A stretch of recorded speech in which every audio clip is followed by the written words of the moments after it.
Roger. Roger. All systems go. You're live. So we just have Twitch. You're live. Oh, I'm live? We are live. But it went to commercial. Hell, it went to commercial? Are you serious? That's what happens. So some people are watching commercials and some people. Oh, some people are not? All So right. we'll give a little time For those that are watching, give us just 1 second. Okay. Yeah. All right, we're live. Well, hello, Crowfallers. How you doing out there? So today, I wanted to show off some of the cool stuff that we have. I got some fun new toys to play around with, which is really cool, and I'll go through that in a second. But I also wanted to just kind of go through one of the levels that we did, one of the parcels that's ready, that was in the actual trailer, just to kind of show you that it wasn't just all smoke and mirrors, because it really wasn't. It's all in-game, all rocking and rolling. So before we get too far into it, for those of you who don't know, this is John O'Neill. He is our lead environment artist on Crowfall. Yeah, sorry. I'm John O'Neill, environment artist. And before I started anything, I just wanted to throw out a little bit of love to my my little minion, Yes. Aaron. I think he's been on a few times before on the other streams where we were drinking and stuff. But he has been an absolute pleasure. We hired him out of school, and he's been rocking all the props and some of this other stuff. So this is actually just some armor cart that he just finished today, and I wanted to show this off to everybody. It was just really came out really well. So this is something that you'll have during a siege, and let's just show you real quick. You'll be able to actually have this thing go up, and we'll have weapons in there and armor and stuff, and that's where you'll kind of run and kind of possibly gear up and stuff. So this is just really cool. Want to throw him a little shout out. One of these days we'll get on here together and we'll go through some cool stuff. So yeah, this is the new armor cart, and yeah. All right, so let's get started. So today, just today, I got something really cool from a guy that's been helping us out from over a year now, by the name of Adam Goodrich. He's my friend across the pond. Adam, I think you're watching. 16 hours ahead in the future. He's in Australia, and He's an Aussie. he's an Aussie. Aussie. Oi.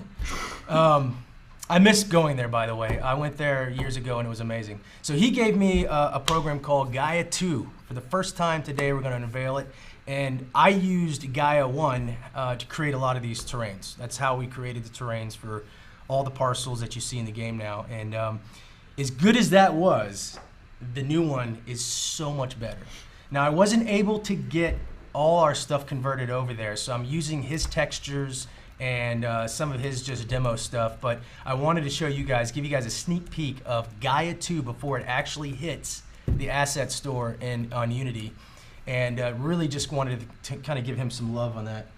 So let's just go and show you. This is just I spent maybe 5 minutes creating something like this, and what he has done is nothing short of extraordinary. So without getting too technical on you, he's allowed me the ability to better procedurally generate and still handcraft terrains and in-string environments. On top of that, he has a shader now working on top of Unity terrain that allows me to see it in real time. And as you can see, I've got some snow-capped mountains, so I can quickly kind of see what that might look like. But we'll go in here and just start playing around. I'll just start kind of showing you some really cool stuff that I can do with this program. So once again, these are just 4 textures that he kind of threw on there. But let me just go through real quick. All right, let's go to the stamper. So let's kind of wipe this away, and we'll kind of get back to square one. Flatten that out. So when I start doing an environment, first we go through and we see what we want to do. And before, as you guys had seen, sorry, I'm still actually trying to learn this program. Before, all the parcels that you've seen for the strongholds, what we call strongholds, all the city, town, village parcels, they tend to be flat because we have to. We have to give you guys the ability to build all your houses and stuff all over there. So we kind of have to keep it flat. What we want to do is take all the parcels in between that, what we're going to call adventure parcels. Those can become really cool. Big rock formations, rocks that kind of go across, making kind of bridges and stuff, and and just really interesting environments. Instead of just the generic flat, you just kind of see some terrain and a few mountains. So we really want to kind of amp up the volume on that. So just to kind of give you a quick rundown, before I had with Gaia 1, I just had the stamping ability, and that was I could just take a height map and just stamp it anywhere on the map. I think I've showed you guys this before. What he's added now is some really cool real-time like Perlin map type stuff, where I can go in here and quickly create some interesting looking, of course, come on now, show it. There it is.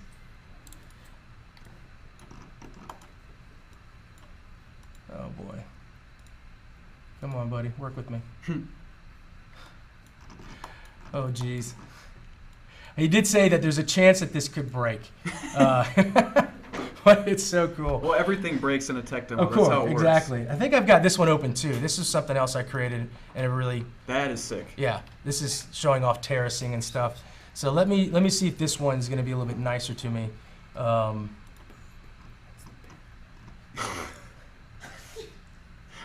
You're a child. All right, let's get this open. This might be absolutely. Let's get the live preview on there. First, we want to flatten it down. Okay, that's good actually. And then now we want to throw in some different types of noise. Let's get some ridges in there. There we go. And now I can just start kind of sculpting around and playing with basically just different settings and truly starting to create different types of environment. I've got a lot of these things that he calls filters on, so think of it almost like Photoshop.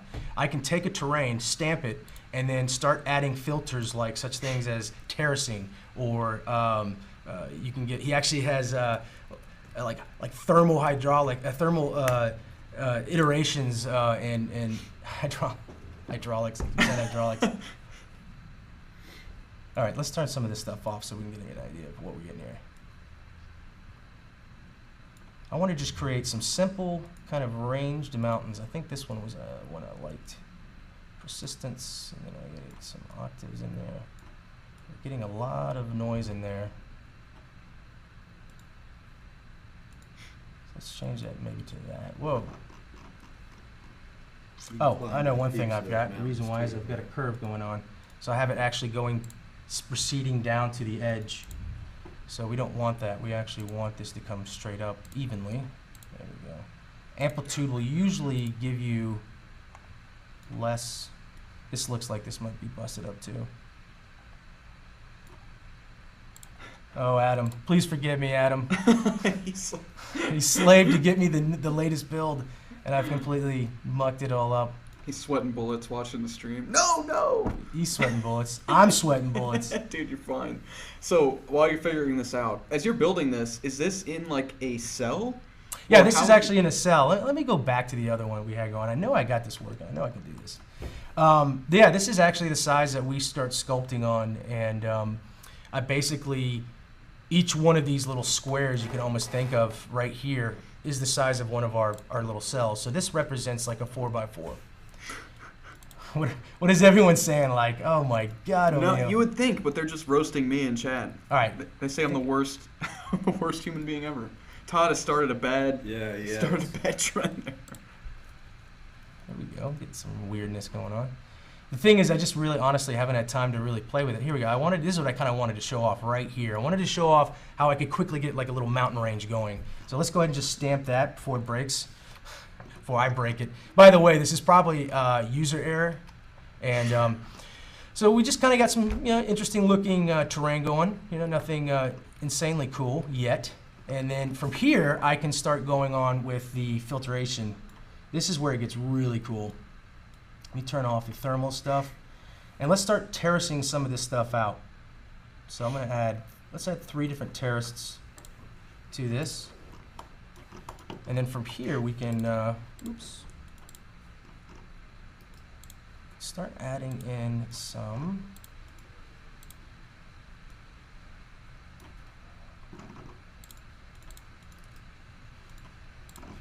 I knew this was going to be a possibility that this could happen, so you just have to bear with me. This is new tech. I mean, yeah, this is all new tech, literally today. There we go.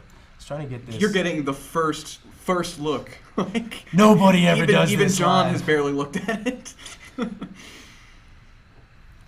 let me get this kind of going up here. Poor Adam. I mean, this looks like really powerful tech. It really is, and I promise to do another video when I've had more than a few hours to actually play with this. But the ability to basically add on different levels of filters to a terrain completely opens this up to get some really unique, interesting terrain. That's kind of what I was trying to show. I've got a lot of other stuff to show, but this was what I was hoping would be kind of a cool thing. Unfortunately, like I say, I'm... Well, and once you get this working, like the thing they probably care about is and I care about is it saves us time. Yeah, right? yeah, that's the other thing. The more powerful this tech is for you to work with, the more time you save, not having to do things manually. Absolutely. So I'm only going to kind of mess with this just a little bit more. You can kind of see what I'm doing over here. I'm adding in terraces that you can quickly see, and it's terrorists. Not terraces, terraces, like multiple terraces, not terrorists. Jesus, John. Forgive Gibson. He's. We need a Gibson cam. Yeah. All right. Well, anyways, I won't go too bore you guys too quickly with this much anymore. But you can kind of see some interesting stuff forming down in here, and seeing it in real time. Basically, short end of the story here. Seeing it all in real time for me just speeds everything up, like Max said. There we go. Let's add some thermal weather to it. And he's calculated all the information out mathematically to actually have the weather being affected it. So it, just like thermo, what is it, Max? What am I thinking of? Thermodynamics, is that what it is? It's not hydraulics. It's not hydraulics. Basically how rain and heat affects rocks and cliffs and stuff, it recedes down the side of a geophysics. It recedes down the sides of actual walls, and then it builds up in such a way. He's got this all built in, and it's all super cool. Adam, I promise to show this off in a better light. So yeah, this is, and then on top of that, we've got this shader that allows me to come in here and add some really cool stuff to this. We wanted snow-capped mountains. I can easily get that going. And that kind of neat stuff. This shader has all kinds of cool stuff like global normal, ability to add normals globally. So from far away, you'll get information, and then as you gradually get closer, it starts to dissipate. It breaks up the eye from far distances. That's what we kind of needed. Everything's just been kind of even keel. And I'll show you real quick what I'm talking about. And this is triplanar mapping, which is really neat too. So before with Unity's shader, their terrain shader, they have a tendency to stretch the texture out. So you've seen that in our game right now because we don't have triplanar yet. And the like difference, on the cliff sides. yeah, And stuff, right? and I'll show you. I'll flip through the difference. But before I do that, I wanted to show you the ability of how we can start scaling textures from close up. And then from far away, we can scale the texture as well. So from far away, you'll be running around on the ground. You're like, oh, that's got some information. That looks neat. And then as you get closer, it slowly blends into the actual scale that we want to show off. Really cool stuff. But the difference between triplanar and non-triplanar is pretty stark. And I'll just show you. I'll flip it on and off. That's Unity. This is Unity right here. So as things get higher up and more flat, more vertical, it tends to stretch the textures. And it kind of uniformly just go in one direction. With this shader, this allows me the ability to actually get cliff walls. And so you're going to see a huge upgrade in the terrains when we start adding the new textures and the ability to have non-stretched textures everywhere. That's really going to add a lot to it. So in a nutshell, there's a lot more to this program. I was hoping that I was going to play a little bit nicer with me, or I was going to play nicer with it. But Gaia 2 is going to be revolutionary for the world builder.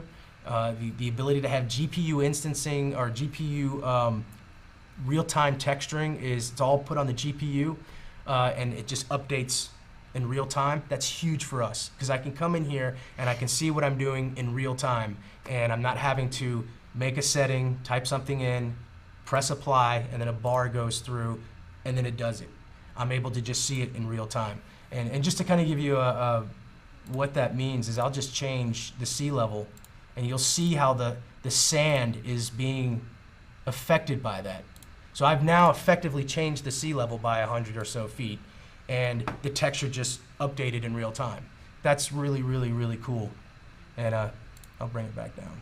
This is awesome. This is exciting stuff. So please, I apologize. I wish I could have shown some more interesting stuff off. It was funny when me and Adam I got in early this morning, and he was up late. We got it working on my machine, and I was doing all this cool stuff with him. We were on Skype, and then I of course mucked it up in real time. All right, well, for now, let's move on to something else. Quick question for you. Sure. Weebles TV asked, does this program control weather effects too, or is that a different add-on and program? So we have a couple of things affecting weather. We'll have, for the most part, we'll have our own scripting system that affects the actual change of the weather. But we use a different program for certain weather effects. The terrain shader will affect the snow that you'll see on the ground. Let me throw that back on there. And then we have yet another shader for anything involved prop-wise, object-wise. We'll have its own shader that then adds snow on top of that. So if you saw the video at the end, we had all that stuff running at the same time. So we had the lighting weather system that has the clouds rolling in and it has snow and rain. We had the terrain shader that had the terrain snow, and then we had objects shaders that had all the snow for the objects. So it's really cool when it all works together, and you know that was one of the first times we were actually able to kind of see it all work together, and I'm super excited to get that in game. So I have a couple more questions. Sure. Are you going to transition scenes, or what do you mean? Like, are you going to switch scenes to something else, or are you in a second? Yeah. Okay. If there's another question, then someone can ask it. Yeah. And while they're asking, I'll see if I can't get some cooler stuff going on. Sure. So Kate asked, can you artificially increase the floor on all parcels with 100 meters so you could actually go deep into the ground, for example, like with a canyon or caves or quarries, etc.? It's a very good question that you asked that, because we actually now have the tech, the ability to, I will make a parcel that goes up, so I'll raise the terrain. It's kind of like what you were saying. I'll raise the terrain to say 100, 200 meters in the air. That is now 0, and then I will sculpt back down to make a terrain. What we now have the ability to do is when I export that out, that now snaps to 0. We couldn't do that before. So everything had to kind of go up and then go back down. So this is actually pretty big. I don't have it running today, but Steven, one of our really amazing programmers, he was able to get that in, and so we'll actually officially have real canyons in the game now, real depth to, you'll be running along the environment, and everything's kind of, you know, whether it's up or down or even, and then all of a sudden you'll have this huge area that goes, a quarry or a canyon that goes down. It's going to add a lot to the actual visual look of the environment. That's exciting stuff. Weebles TV asked, will these environmental effects be built into the EK controls so that we could change the look of our Eternal Kingdoms? No. We're not going to have like real-time deformation, not yet at least, maybe for down the road, some sort of expansion, but we don't have, we're not going to have the ability to do like real-time deformation. We've talked about it. We've actually still kind of somewhat have looked into this. It's not completely out of the realm of possibility here, but for launch, we're not going to have that ability. We're just going to give you some really cool, unique parcels and let you just go crazy with them. So last question for now, and then we'll keep taking them. Yeah. Wabis asked, how taxing are the effects on the engine so far? I'm actually going to run through the one of the levels that we have set up, and I'll show you. It runs really well. I mean, so that's one thing that you guys are going to have to keep in mind. So we have all this cool stuff that just come in and we've put together, and we've got a lot of updated art and a lot of updated assets. Not all that's going into the playtest just yet. We started off with the lighting. That's the first thing you're going to see right off the bat is our new lighting engine. We still have lots of other art assets to kind of slowly roll in. All new environment textures, trees, that kind of stuff. It's coming. And we have a lot of it done. But Bill was really smart. He said, you know, we don't want to just dump everything on the player and have everything just go haywire. We're Right. just going to slowly and incrementally roll it in, roll it out. What you saw in the video, though, is actually some parcels that I made with everything rocking and rolling, and it's good. I mean, optimization is always going to be a thing from start to finish, until and even after we've launched. It's always something that every company has to deal with, and I feel confident that we're going to be able to get the performance we need and have the visual look. The target is definitely what we've nailed with the videos. That's it. That's what Crowfall is going to look like, and I'm very excited about that. All right, so let's move on here. Any questions? Keep pumping them out. I'm going to show you just a little tiny in test one cell environment that I just quickly put together for this live stream, and I wanted to show you some more up close details of the terrain shader. It'll show it in a better light. So Max, if there's any questions, just keep asking them. Okay, I'll keep going. Let's see.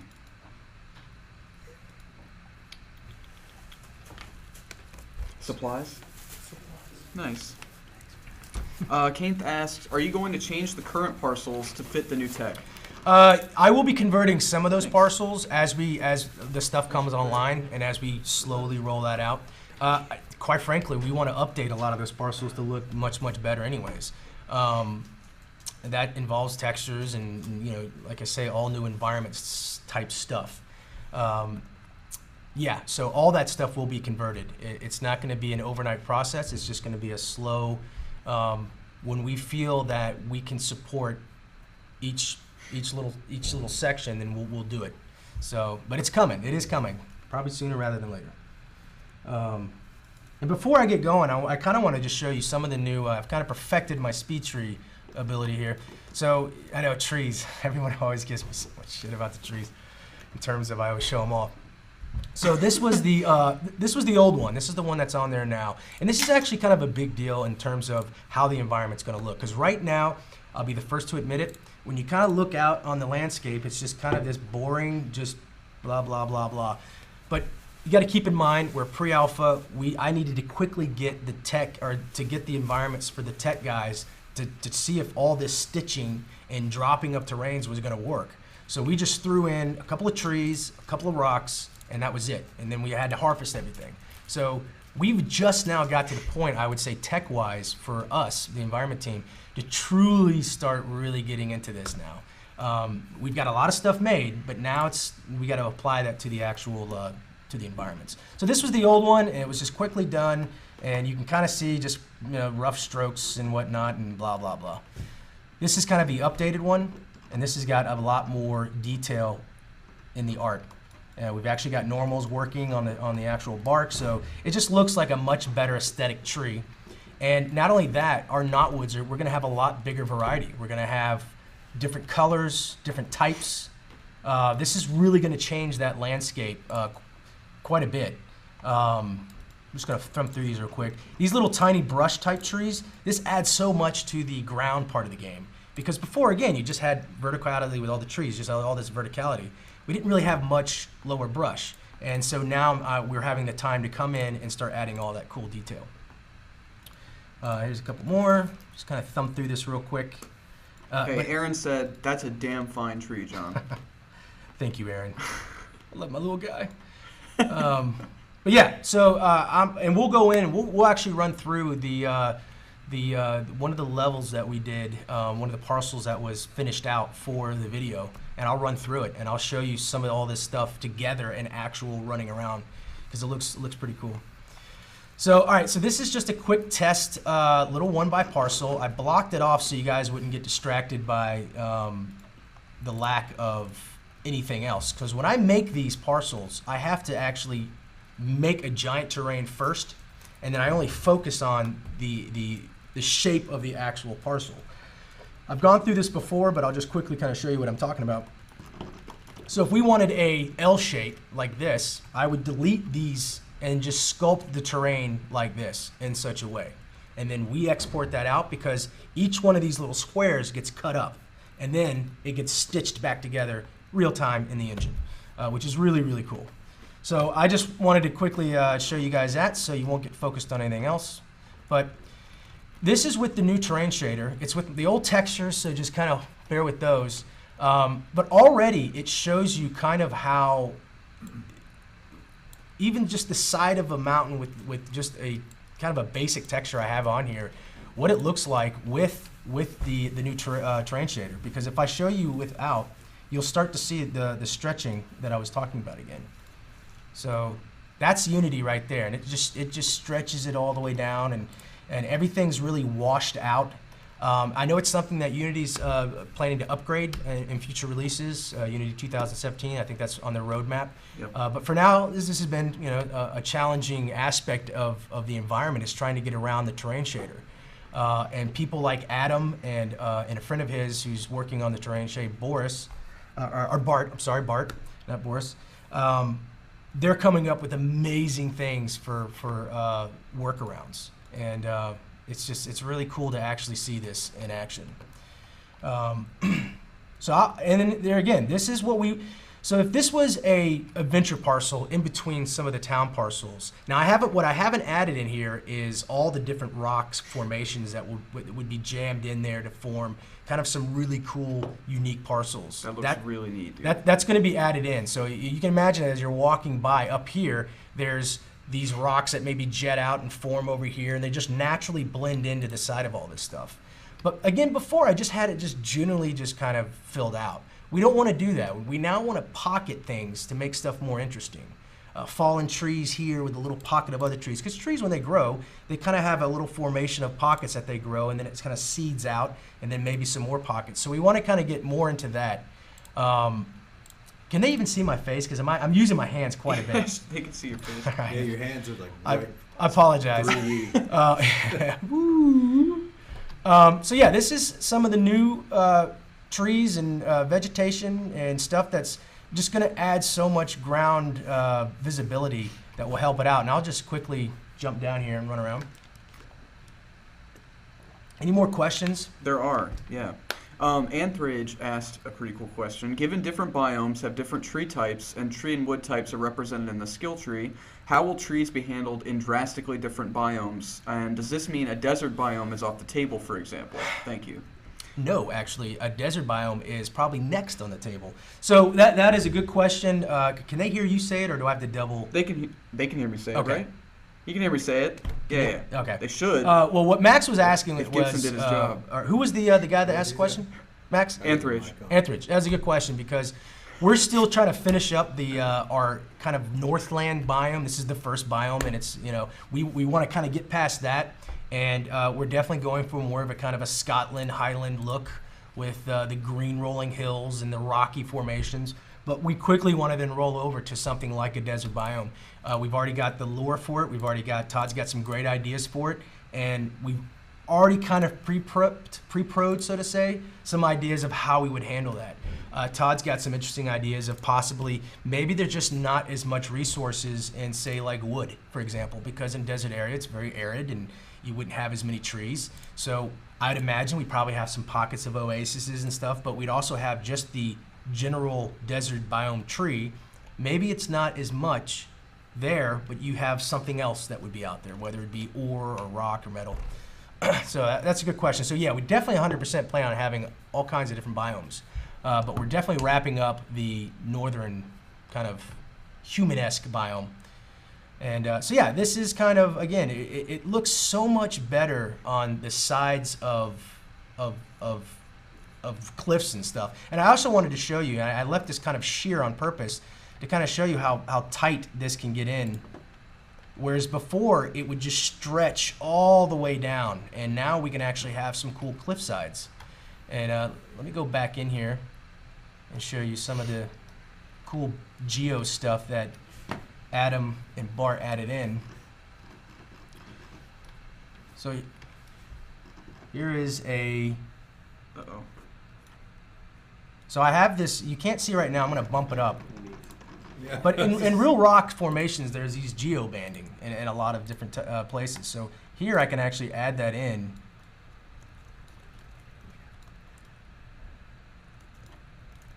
You can get some really cool, first you just kind of get it going, and then you come in and you kind of adjust it so that it doesn't look so colorful. This I've actually spent some time with.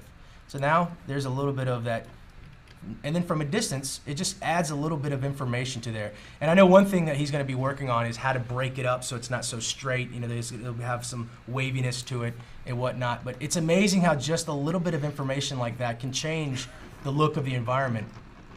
What are you guys doing over there? You're freaking me out. He's just harassing me. Well, that's okay, actually. If you're going to harass anybody, harass I am Max. the worst person in the history of the world. That's right. I should stop reinforcing that. And another cool thing, as you can see, again, with the shader, that's going to give us the ability, as you look out in the environment, it won't just be the same tile like I showed you before. We'll also be able to add like some sort of global normal power is what it's called. And you can see it being affected over here. We have the ability to have information that normally wouldn't be there from a distance. And then as you slowly get closer, it just kind of fades away because maybe you don't really need it that harsh. But from a distance, it looks good type of thing. All these things that I'm talking about are helping us improve the environment in really cool and interesting ways. So you're getting a lot of praise in the chat, especially about the removal of the stretching of textures. Like, yeah, everyone can tell that that's going to make a huge difference. It really, really will, and it's something that we've needed and that we've wanted, and it was one of those things where we're like, all right, we'll eventually get to it, and then as it popped up, we're like, hey, we have it, let's use it. Right. So I don't want you to think that we weren't going to have it. We always planned on getting it somehow. It's just having it now is really, really amazing. Right. So we're going to have a lot of fun with that. I think it's going to just improve overall. Any other questions? A lot of players are curious about how water is going to work in parcels, and if we might see things like flowing streams or waterfalls. Good questions. Yes, on all of that. In terms of, we'll have streams, we'll have some forms of waterfalls and whatnot. Water we're still trying to figure out how exactly we go with that. I know people have brought up swimming and whatnot. Rafts. And I think that's a perfect question for Todd. I don't know. You tell me, John. Your own environments. Make it cool. Rafts. Let's get real for a second. The thing with water is a unique kind of pain in the ass in any game, really. Because if we decide to do, let's say, underwater swimming, that's a whole giant system that people don't even realize. You have to have animations for every single character and how they would swim, what happens if you die underwater, what happens if you get shot in water, what happens. So we're going to have something with water. One of the things on the table, which I actually like, is some form of you stay above water and then you either stamina out and you drown. But there again, what do you do when you die? How do you get your stuff back? So it definitely raises some good questions. It does. And don't think we're not working on this. We have some ideas. I think we talk about it once a week.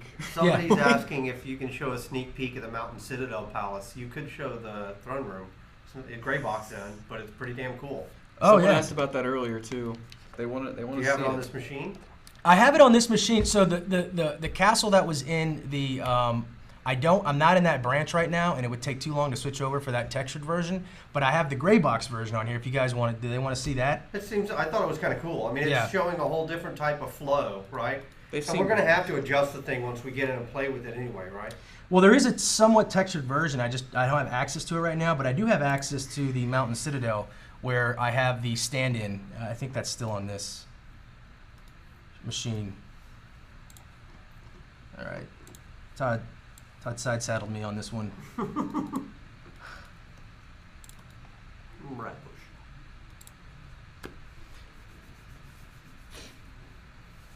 They've seen Gray Box before. Oh. Yeah, well, I mean, they played Gray Box back in. They lived Gray right? Box. And this is a really cool piece of art. So this is the castle that I'm about to show you, and we have, so the castle is going to be built, the palace and the citadel will be built off the castle. And so right now, I don't have those in, but I do have just the castle. And I actually think it's going to be a lot of fun for you guys. That's the palace parcel.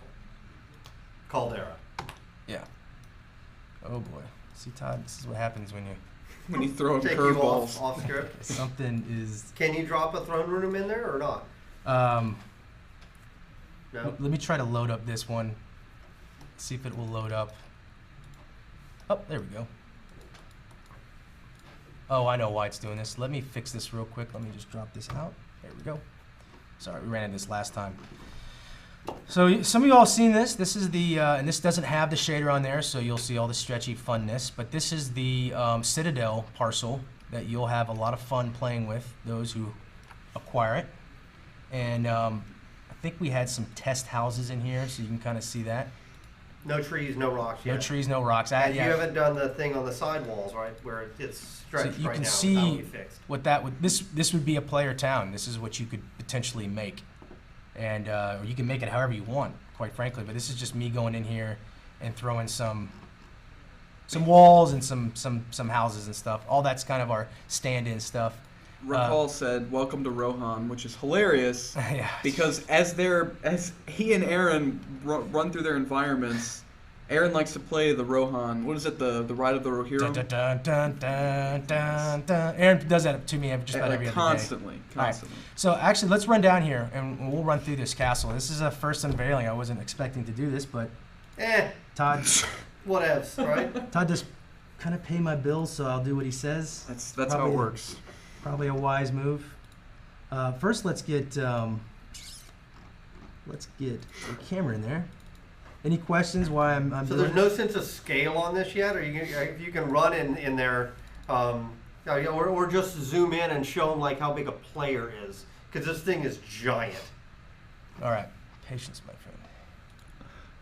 All right, so now let's make sure he's above. This is just the first-person camera. Player's like that big, right? So when designing this out, we had to come up with some really unique things. Before I get in here, so this is also a player-driven house or guild house or whatnot. So part of this is broken up for you to live in, and the other part of this is for actual sieging. And so it was kind of a balance we had to figure out. What is the best way to tackle this? Because with the keep, it's kind of open. It's got some multi-levels. We all liked it. It was fun. You run around. You had different points of interest and choke points. So we kind of wanted that same feel, but on a grander scale. So I'll just jump in here and show you. He said the parcel makes it look so tiny because you have no trees, you have no rocks. There's no sense of scale at all. When you walk around as a player, though, it becomes obvious it's actually pretty huge. Well, I've got my... So this would be the Great Hall. And each time, for example, this is the castle version. For the Citadel and Palace version, everything just gets bigger and more attachments, and it just gets more grand. But here you have the lovely temp temperature is back that people love. But you have some little side hallways, some side rooms for your, this would be kind of more player home driven type stuff. It's not really a focal point on actually sieging this thing. How big is this room compared to the Great Hall that they played Siege Perilous? This is a little bit bigger than the actual keep. This area right here is about the size of the keep. And so everything else is added to it. It's about 3 times in total in footprint, 3 total. And explain what a gray box level is and why we do it for people that don't know. Yeah, so gray box is just a term used for quickly putting something together and throwing it into a scene. For various reasons. You want to check for scale, you want to check for playability, you want to check for lighting possibly if you start getting in some textures on there and whatnot. But this is how we usually do everything. Everything I touch in terms of model-wise always starts out kind of looking like this. I get it to a pseudo modeling pass, and then we like what we see, or we make adjustments, and then we take it to the next level, a pass 2 as they call it. This would be a pass 1. So when sieging this thing, there's the Tree of Life. You can see it in the center. That is going to be the focus point. So think of like this half right here is the sieging part of this keep or castle. Everything else is kind of just player home. And you can run through it if you're attacking, but you're really, And so when designing this out, I wanted to have, I used to love playing Quake. I love those levels. I love playing those kind of games. This is not a Quake game, don't worry. But I love the different entrances and different heights and choke points that those games would create. So as you come in, you'll see we'll have like some really cool roots hanging down and water down here or something, and there's the Tree of Life. So someone could be down here possibly shooting that tree. That means the defenders are going to have people below and above guarding it. There's ways to get in from here as well, so on to this side. So one question, John, somebody asked was, can I buy one of these in a campaign world to get an advantage?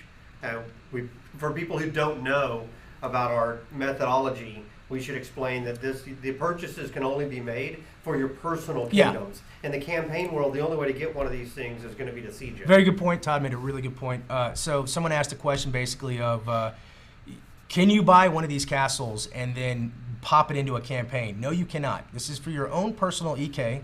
Now, what you can do, if we, I think EKs have the ability to siege each other. That's possibly on the table. You have PvP on Yeah. right now. That's Yeah, all that we have done so far. So you could and take- that just went up this week, is the ability to turn on PvP Yeah. to fight. No destruction or sieging has been turned on. Yeah, no. So basically, you could siege each other, practice siege each other, whatever, and then in the campaign, you would have to build one of You're these on basically. camera, by the way, Gordon. In case you don't know that. They say greetings, tyrant. Siege Yeah. lord, tyrant. He's coming in to lay his wrath on me. So again, here's the upper story where you can imagine. And what I love about this is in the keep we had it so that the upper area was really big, really good for melee. Where this version, it's going to be tough for melee. You've only got a few areas to run around, and you can easily get knocked off. So range will probably play a big factor in this, and we kind of did that on purpose. And there's different ways to get up there, different spots, and so you can kind of some areas if you drop down, you'd have to go around to get back up, and then there's even oops, I fell down. Sorry. I hope I'm not making you guys sick. I have to have this thing on full blast because it would take me forever to run around. So this is the upper story. And again, you can shoot down on people maybe trying to shoot in, and there's a third story where people, I imagine, will have fun up here. And then again, it just keeps going on and on and on to more of a player-driven, this is like a king's room, so to say. So to say. I did it again, Todd. But yeah, this is the... Did you say so to I say? said He so to says it say. all the damn time. Like, mentally ill with that word. But yeah, this is the castle, and we're going to be dropping this in soon so you guys can start testing this out, because we really want to make sure that when you siege a castle, it's fun, and it's not too hard to defend, and it's not too hard to attack. So there's a huge amount of balancing that we're going to have to start really addressing. But yeah, anyone had any questions? A lot of wows and hellos to Gordon. Excellent. All right, well, let's just show. I'm going to end off on that one. So, Weebles TV, and maybe Todd can answer this question, asked, will we see the mountain parcel placed in-game so that guilds can claim it? So the hope is that we're going to be able to use this thing in the campaign world. That's why we built it with the tree in the middle so that it could be sieged. That said, we're going to have to grow into it. Like initially we're setting up all the stuff using the existing, the fort pieces and the castle pieces first. And then we'll grow into this one over time. That's one of the reasons John gray boxed it, is because we want to try it. We want to actually get it in. If it's fun and it performs, hell yes, right? There's no reason we wouldn't use it if it's a good asset. Those are two big question marks, so I don't want to promise it yet. But that's why we built it the way we did. That's clearly the goal. Yeah, and the one we used for the video, it is textured, but it's really roughly textured. So I'd rather have just showed you the gray box version. So we have that a little bit further along. So when it's ready to come online, we're ready to start testing this thing like crazy. Because it would be fun. This would be a lot of fun to kind of siege and defend. And I think a lot of players would get a kick out of it. Yeah, one thing that we still haven't quite puzzled out, we've been talking about, is actually putting sockets on the back end of this thing so that you can take your city walls directly up to one of those windows and turn that window into an arch that lets you walk out onto the parapet, which I think would be really cool. It's just a question of figuring out where the connect points are. That way, this is not like this has to be a standalone building surrounded by walls. It could literally be worked into the walls. I still think that would be really cool, because it has all these really nice archway windows on the outside that would work great as kind of arch passages. Right. Yeah, absolutely. Wabies wants to know, what size castle is this that we're looking at? This is the throne room that is used for above the Great Hall Keep, right? Okay. So this is the next one up from the keep that we used at Siege Perilous. So this is for castles. This is for castles and it's start, part of the core for Palace. It's the start for Palace, yeah. And Mountain Citadel. Yes. Yeah, I just love the idea of little passageways, little sideways, little little tiny choke Oh, points. that's helpful for scale. If Yeah. you got a Yeah. centaur Oh, there you size go. in there. So you can kind of see, I mean, it's not a small castle. This is a very, very large castle. And the Citadel and the Palace only gets bigger. Now, whether we have the Citadel Palaces in the game, in the campaign, again, I think, like you said, is a good point. It'll be a But question just of grow performance, into it. and yeah, I mean, I definitely want to get this one in. Yeah. After that, we'll readjust and say, okay, now how do we grow from there? All right, well, I want to end off on the kind of just showing off one of the parcels that I made for, just to kind of show you that the stuff you saw on the trailer is in game. So I kind of wanted to show you that.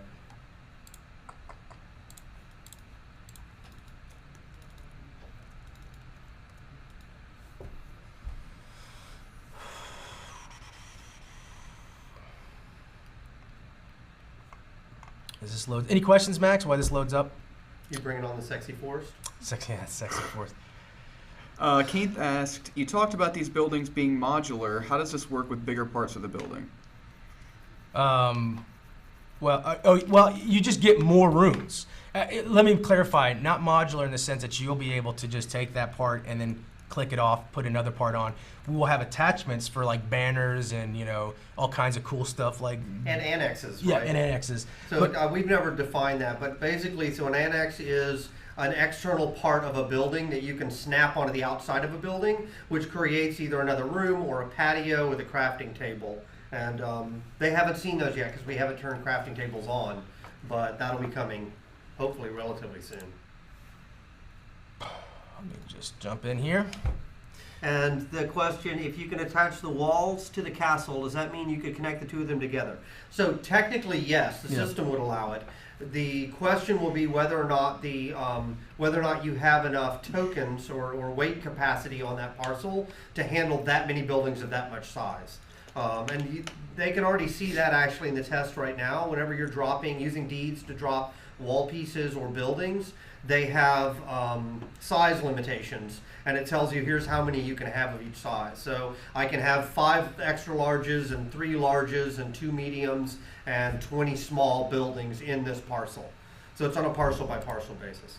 So this is showing off the new lighting. Yeah, so this is in engine. Yeah, this is in engine, in game. I don't have my character because I'm not on the other branch, but this is basically what this looks like in game. This is what it's going to look like in Crowfall. And I'm just going to run through this real quick, and then I'll show you some cool stuff like time of day and how that's going to look. But this was the actual, this is the large manor, and it's kind of propped out, but you'll be able to prop this out how you kind of want. So an annex might go on the side of the building right there Yeah. on the right or whatever, right? You got 6 minutes. Yeah, we're almost done. So, and this is actually a real under construction house. And Show your crafting tables And while you're in there. if I was going to put resources into this house, it would continue to build into a brand new house. And that's why we put this over here to kind of show off that this is in game, this would work. What do you need? What do you want to show? So somebody asked the question, are the weight limits of number of buildings, are those kind of indicated by what you showed? And yes, so when we came up with the weight limits for the parcels, John placed a bunch of gray box buildings all over the parcel to try and figure out what looked like a good collection. Like, hey, this looks about as congested as we want it to be. And then we have to adjust that, right? We have to go in and say, okay, does that perform? Is that too many? Is that too few?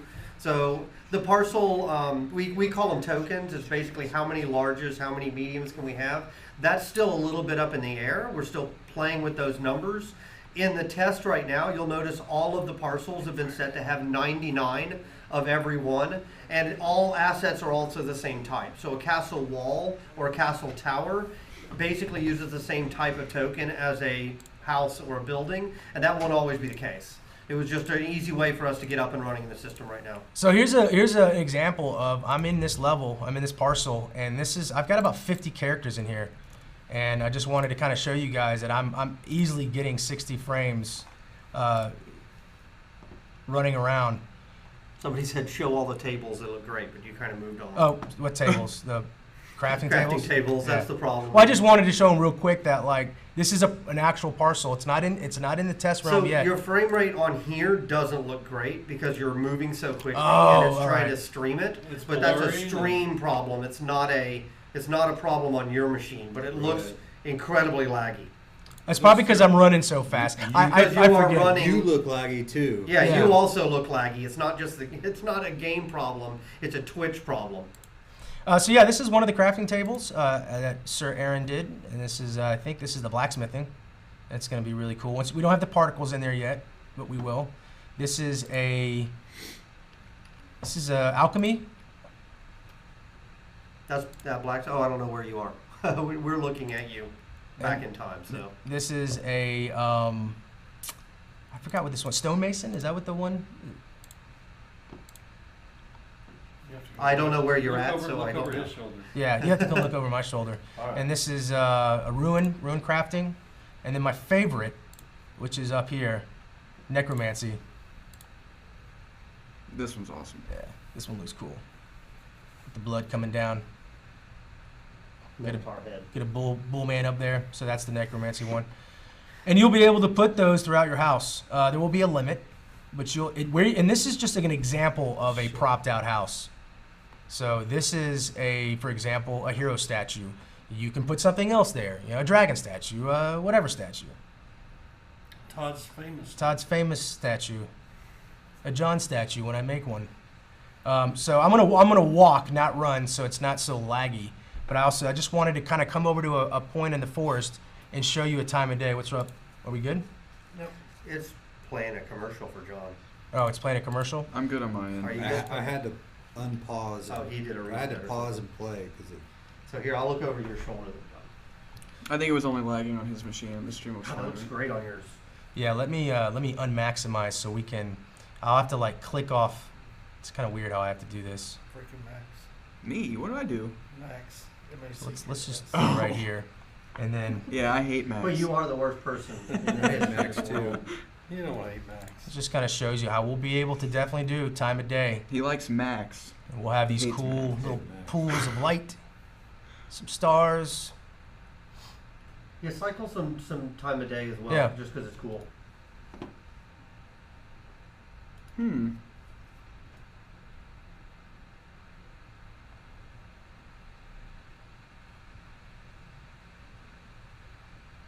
Recall had an interesting question. Crafted weapons and armor tell you who made the item.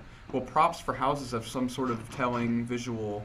Oops, I just lost it. Telling visual of who made it, or will it only be? Yeah, all the crafted stuff will have a maker's mark.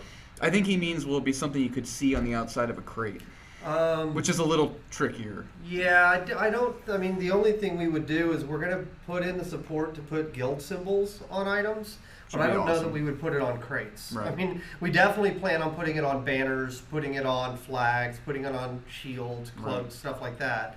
But I don't know that we're gonna go to the level of letting you put it on. And as you can see, as I change the weather, the wind picks up. So that's all tied into this system, which is really cool. We now have this kind of weather system.